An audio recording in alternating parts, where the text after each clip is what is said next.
ಸ್ನೇಹಿತರೆ, ಇವತ್ತಿನ ವಿಡಿಯೋದಲ್ಲಿ 2026ರ ಜುಲೈ ತಿಂಗಳಿನಲ್ಲಿ ಮೇಷರಾಶಿಯವರ ಭವಿಷ್ಯ ಯಾವ ರೀತಿ ಇರುತ್ತೆ ಅಂತ ತಿಳಿಸ್ಕೊಡ್ತೀನಿ. ಈ ಜುಲೈ ತಿಂಗಳು ಮೇಷರಾಶಿಯವರಿಗೆ ಪ್ರಾಯೋಗಿಕ ಮತ್ತು ಪರಿವರ್ತನಾಶೀಲ ತಿಂಗಳಾಗಿರುತ್ತೆ. 4ನೇ ಮನೆಯಲ್ಲಿ ಗುರುವಿನ ಬಲವಾದ ಬೆಂಬಲ ಇರುತ್ತೆ. ಇದು ಮನೆ, ಆಸ್ತಿ, ವಾಹನಗಳು ಮತ್ತು ಆಂತರಿಕ ಶಾಂತಿಗೆ ಸಂಬಂಧಿಸಿದ ವಿಷಯಗಳನ್ನು ಸುಧಾರಿಸುತ್ತೆ. ಅದೇ ಸಮಯದಲ್ಲಿ 2ನೇ ಮನೆಯಲ್ಲಿ ಮಂಗಳನು ನಿಮ್ಮನ್ನು ಸಕ್ರಿಯ, ನೇರ ಮತ್ತು ಕೆಲವೊಮ್ಮೆ ತಾಳ್ಮೆ ಇಲ್ಲದವರನ್ನಾಗಿ ಕೂಡ ಮಾಡಬಹುದು. ಇನ್ನು 12ನೇ ಮನೆಯಲ್ಲಿ ಶನಿಯು ಆತುರದ ನಿರ್ಧಾರಗಳಿಗಿಂತ ನಿಧಾನ ಮತ್ತು ಸ್ಥಿರವಾದ ಉತ್ತಮ ಕೆಲಸವನ್ನ ಮಾಡುವಂತೆ ನಿಮಗೆ ಪ್ರೇರೇಪಣೆಯನ್ನು ಕೊಡ್ತಾನೆ. ಈ ತಿಂಗಳು ನೀವು ಪ್ರಗತಿಯನ್ನು ಕೂಡ ಕಾಣ್ತೀರಾ. ಆದರೆ ನೀವು ಧೈರ್ಯ ಮತ್ತು ತಾಳ್ಮೆಯನ್ನು ಸಂಯೋಜಿಸಿದಾಗ ಮಾತ್ರ ನಿಮಗೆ ಉತ್ತಮ ಫಲಿತಾಂಶಗಳು ಸಿಗ್ತವೆ. ಸ್ನೇಹಿತರೆ, ಮೇಷ ರಾಶಿಯವರಿಗೆ ಜುಲೈ ತಿಂಗಳಿನಲ್ಲಿ ಉದ್ಯೋಗ, ವೃತ್ತಿ, ಆರ್ಥಿಕ ಹಾಗೆ ಶಿಕ್ಷಣಕ್ಕೆ ಸಂಬಂಧಪಟ್ಟಂತೆ ಯಾವ ರೀತಿ ಇರುತ್ತೆ ಅಂತ ಸಂಪೂರ್ಣವಾಗಿ ತಿಳಿಸ್ಕೊಡ್ತೀನಿ. ಹಾಗಾಗಿ ಈ ವಿಡಿಯೋನ ಎಲ್ಲೂ ಸ್ಕಿಪ್ ಮಾಡದೆ ಕೊನೆಯವರೆಗೂ ನೋಡಿ. ಹಾಗೆ ನೀವೇನಾದರೂ ಇನ್ನೂ ನಮ್ಮ ಚಾನಲ್ಗೆ ಹೊಸಬರಾಗಿದ್ದರೆ ದಯವಿಟ್ಟು ಈ ಕೂಡಲೇ ಸಬ್ಸ್ಕ್ರೈಬ್ ಮಾಡ್ಕೊಳ್ಳಿ. ಈಗ ವೃತ್ತಿ ಮತ್ತು ಉದ್ಯೋಗದ ಬಗ್ಗೆ ನೋಡೋಣ. ಆಸ್ತಿ, ವಾಹನ, ಆಡಳಿತ, ಶಿಕ್ಷಣ, ಸಾರ್ವಜನಿಕ ಬೆಂಬಲ ಮತ್ತು ಕಚೇರಿ ಸೌಲಭ್ಯಗಳಿಗೆ ಸಂಬಂಧಿಸಿದ ಕೆಲಸಗಳು ಸಕ್ರಿಯವಾಗಿರ್ತವೆ. ತಿಂಗಳ ಮಧ್ಯದ ನಂತರ ಹಿರಿಯರ ಬೆಂಬಲ ನಿಮಗೆ ಸಿಗುತ್ತೆ. ತಿಂಗಳ ದ್ವಿತೀಯಾರ್ಧವು ಹೆಚ್ಚು ನಿರ್ಣಾಯಕವಾಗುತ್ತೆ, ಏಕೆಂದರೆ ಸೂರ್ಯನು ಕಟಕ ರಾಶಿಯಲ್ಲಿ ಉತ್ತುಂಗದಲ್ಲಿ ಇರುವಂತಹ ಗುರುವಿನ ಜೊತೆ ಸೇರ್ತಾನೆ. ಮೇಷ ರಾಶಿಯವರಿಗೆ ಇದು 4ನೇ ಮನೆಯನ್ನ ಸಕ್ರಿಯಗೊಳಿಸುತ್ತೆ. ಆದ್ದರಿಂದ 4ನೇ ಮನೆ ಅಂದರೆ ಕಟಕ ರಾಶಿ. ಆದ್ದರಿಂದ ಮನೆ, ಆಸ್ತಿ, ವಾಹನಗಳು ಮತ್ತು ಆಂತರಿಕ ಶಾಂತಿಗೆ ಸಂಬಂಧಿಸಿದ ವೃತ್ತಿ ನಿರ್ಧಾರಗಳು ಮುಖ್ಯವಾಗಿರ್ತವೆ. ಇನ್ನು 2ನೇ ಮನೆಯಲ್ಲಿ ಮಂಗಳ ಗ್ರಹವು ಧೈರ್ಯ ಮತ್ತು ವೇಗವನ್ನು ನೀಡುತ್ತೆ. ಆದರೂ ಹಿರಿಯರು, ಕ್ಲೈಂಟ್ ಅಥವಾ ಸಹೋದ್ಯೋಗಿಗಳೊಂದಿಗೆ ಕಠಿಣವಾಗಿ ಮಾತನಾಡುವುದನ್ನು ತಪ್ಪಿಸಬೇಕು. 12ನೇ ಮನೆಯಲ್ಲಿ ಶನಿಯ ಸ್ಥಾನವು ಕೆಲವು ಫಲಿತಾಂಶಗಳನ್ನು ವಿಳಂಬಗೊಳಿಸಬಹುದು, ಆದರೆ ಇದು ನಿಮಗೆ ಹೆಚ್ಚು ಪ್ರಬುದ್ಧ ಕೆಲಸದ ಮಾದರಿಯನ್ನು ನಿರ್ವಹಿಸಲು ಸಹಾಯವನ್ನು ಮಾಡುತ್ತೆ. ಈಗ ವ್ಯಾಪಾರ ಮತ್ತು ಸ್ವಉದ್ಯೋಗದ ಬಗ್ಗೆ ನೋಡೋಣ. ವ್ಯವಹಾರಸ್ಥರು ಈ ತಿಂಗಳನ್ನು ವಾಸ್ತವಿಕ ಯೋಜನೆಗಾಗಿ ಬಳಸಬೇಕಾಗುತ್ತೆ. ಗುರು ಮನೆ, ಆಸ್ತಿ, ವಾಹನಗಳು ಮತ್ತು ಆಂತರಿಕ ಶಾಂತಿಯ ಮೂಲಕ ಬೆಂಬಲವನ್ನು ನೀಡಿದರೆ, ಬುಧನು ಚಲನೆಯು ಚರ್ಚೆಗಳು, ಕಾಗದ ಪತ್ರಗಳು ಮತ್ತು ಮಾತುಕತೆಗಳನ್ನು ಸುಧಾರಿಸ್ತಾನೆ. ನಿಮ್ಮ ಕ್ಷೇತ್ರವನ್ನು ಅವಲಂಬಿಸಿ ಹೊಸ ಗ್ರಾಹಕರು, ಹಾಗೆ ನಿಮ್ಮ ಹೊಸ ಸಂಪರ್ಕಗಳು ಮತ್ತು ಪ್ರಯಾಣ ಅಥವಾ ಆನ್ಲೈನ್ ಸಂವಹನದ ಮೂಲಕ ಕೂಡ ನಿಮಗೆ ಬರ್ಬೋದು. ಇನ್ನು ಭಾವನೆ ಅಥವಾ ಒತ್ತಡದ ಮೇಲೆ ಮಾತ್ರ ನೀವು ಇದನ್ನು ನೋಡ್ಕೋಬೇಕಾಗತ್ತೆ. ಮಂಗಳನು ನಿಮಗೆ ಆತ್ಮವಿಶ್ವಾಸವನ್ನು ಕೂಡ ನೀಡಬಹುದು, ಆದರೆ ಶನಿಯು ದಸ್ತಾವೇಜೀಕರಣ, ಬಜೆಟ್ ನಿಯಂತ್ರಣ ಮತ್ತು ತಾಳ್ಮೆಯನ್ನು ಕೇಳ್ತಾನೆ. ನೀವು ಇದರ ಸ್ವಲ್ಪ ಎಚ್ಚರಿಕೆಯಿಂದ ನಿರ್ಧಾರಗಳನ್ನು ತಗೋಬೇಕಾಗತ್ತೆ. ಇನ್ನು ರಿಯಲ್ ಎಸ್ಟೇಟು, ಶಿಕ್ಷಣ, ಸಲಹೆ, ಸಂವಹನ, ತಾಂತ್ರಿಕ ಕೆಲಸ, ವ್ಯಾಪಾರ ಮತ್ತು ಸೇವಾ ಆಧಾರಿತ ಚಟುವಟಿಕೆಗಳು ಕೂಡ ನಿಮಗೆ ಪ್ರಗತಿಯನ್ನು ತಂದುಕೊಡೋದಕ್ಕೆ ಸಹಾಯವನ್ನು ಮಾಡ್ತವೆ. ಅಲ್ಲೂ ಕೂಡ ನೀವು ಪ್ರಗತಿಯನ್ನು ಕಾಣ್ಬೋದು.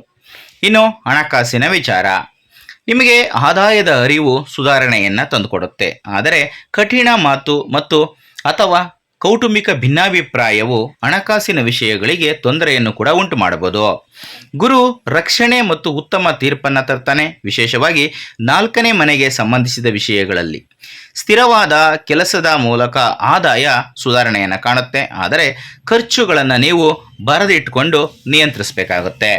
ಹಾಗೆ ಪುರಾವೆಗಳಿಲ್ಲದೆ ಮತ್ತು ಊಹಾತ್ಮಕ ನಿರ್ಧಾರಗಳಿಲ್ಲದೆ ಮತ್ತು ಭಾವನಾತ್ಮಕ ಖರೀದಿಗಳಿಲ್ಲದೆ ಸಾಲ ನೀಡುವುದನ್ನು ನೀವು ತಪ್ಪಿಸಬೇಕಾಗುತ್ತೆ.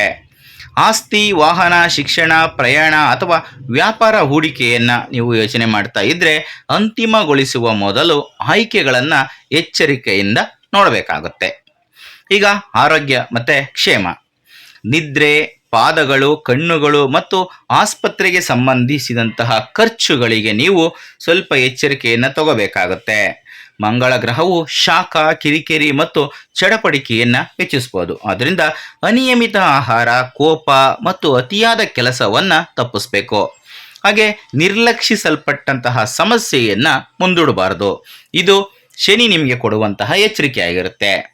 ಹಾಗೆ ನಿಯಮಿತ ನಿದ್ರೆ, ನಡಿಗೆ, ಪ್ರಾಣಾಯಾಮ ಮತ್ತು ಸರಳ ಆಹಾರವು ಸಹಾಯವನ್ನು ಮಾಡುತ್ತೆ.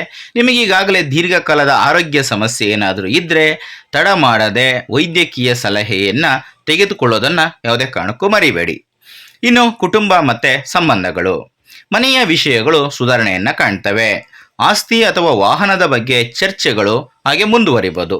ತಿಂಗಳ ಆರಂಭದಲ್ಲಿ ಶುಕ್ರ ರಾಶಿ ಬದಲಾವಣೆಯನ್ನು ಮಾಡೋದ್ರಿಂದ ಭಾವನಾತ್ಮಕ ಉಷ್ಣತೆ ಹೆಚ್ಚಾಗುತ್ತೆ. ಆದರೆ 5ನೇ ಮನೆಯಲ್ಲಿ ಕೇತು ಶಿಕ್ಷಣ, ಮಕ್ಕಳು, ಸೃಜನಶೀಲತೆ ಮತ್ತು ಬುದ್ಧಿವಂತಿಕೆಗೆ ಸಂಬಂಧಿಸಿದ ವಿಷಯಗಳಲ್ಲಿ ದೂರ ಅಥವಾ ಗೊಂದಲವನ್ನು ಉಂಟು ಮಾಡಬಹುದು. ಮೃದುವಾಗಿ ಮಾತನಾಡಿ ಮತ್ತು ಪ್ರತಿಯೊಂದು ಸಣ್ಣ ವಿಷಯವನ್ನು ಚರ್ಚೆಯಾಗೋ ರೀತಿಯಲ್ಲಿ ಪರಿವರ್ತನೆ ಮಾಡಬೇಡಿ. ನೀವು ಮೊದಲು ಆಲಿಸಿ ನಂತರ ಪ್ರತಿಕ್ರಿಯಿಸಿದಾಗ ನಿಮ್ಮ ವೈವಾಹಿಕ ಮತ್ತು ಕುಟುಂಬ ಸಾಮರಸ್ಯವನ್ನು ಕಾಣುತ್ತೆ. ಇನ್ನು ಶಿಕ್ಷಣ ಮತ್ತು ವಿದ್ಯಾರ್ಥಿಗಳ ಜೀವನ, ಸೃಜನಶೀಲತೆ ಪ್ರಬಲವಾಗಿರುತ್ತೆ. ಆದರೆ ಕೇತುವಿನಂತಹ ನಿರ್ಲಿಪ್ತತೆಯ ಏಕಾಗ್ರತೆಯನ್ನು ಕಡಿಮೆ ಮಾಡುತ್ತೆ. ಅಂದರೆ ಕೇತುವಿನಿಂದ ನಿರ್ಲಿಪ್ತತೆಯು ಏಕಾಗ್ರತೆಯನ್ನು ಕಡಿಮೆ ಮಾಡುತ್ತೆ. ಧ್ಯಾನ ಮತ್ತು ಪರಿಷ್ಕರಣೆ ಸಹಾಯವನ್ನು ಮಾಡುತ್ತೆ ನಿಮಗೆ. ಬುಧನ ಚಲನೆಯು ಪರಿಷ್ಕರಣೆ, ಚರ್ಚೆ ಮತ್ತು ಲಿಖಿತ ಅಭ್ಯಾಸದ ಮೂಲಕ ಕಲಿಕೆಗೆ ಸಹಾಯವನ್ನು ಮಾಡುತ್ತೆ.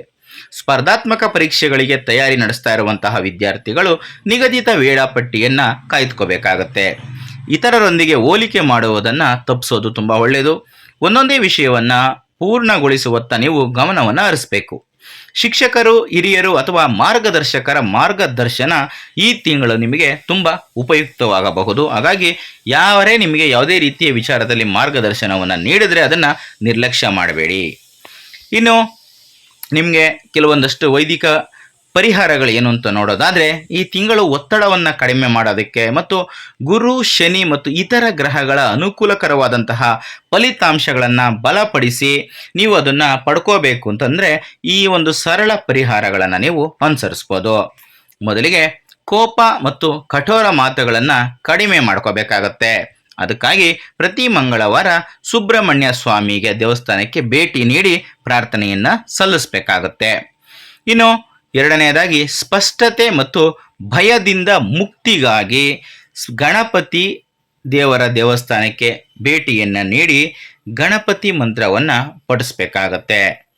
ಇನ್ನು ಮೂರನೇದಾಗಿ ಶನಿಯ ಒತ್ತಡವನ್ನು ಕಡಿಮೆ ಮಾಡಲು ಪ್ರತಿ ಶನಿವಾರದಂದು ಶನಿದೇವರ ದೇವಸ್ಥಾನಕ್ಕೆ ಭೇಟಿ ನೀಡಿ ಎಳ್ಳೆಣ್ಣೆಯ ದೀಪವನ್ನು ಹಚ್ಚಬೇಕಾಗತ್ತೆ. ಸ್ನೇಹಿತರೆ, ಇದಿಷ್ಟು ಇವತ್ತಿನ ವಿಡಿಯೋದಲ್ಲಿನ ಮಾಹಿತಿ. ಮುಂದಿನ ವಿಡಿಯೋದಲ್ಲಿ ಮತ್ತೆ ಸಿಗ್ತೀನಿ. ಎಲ್ರಿಗೂ ಕೂಡ ಒಳ್ಳೆಯದಾಗಲಿ. ಧನ್ಯವಾದಗಳು.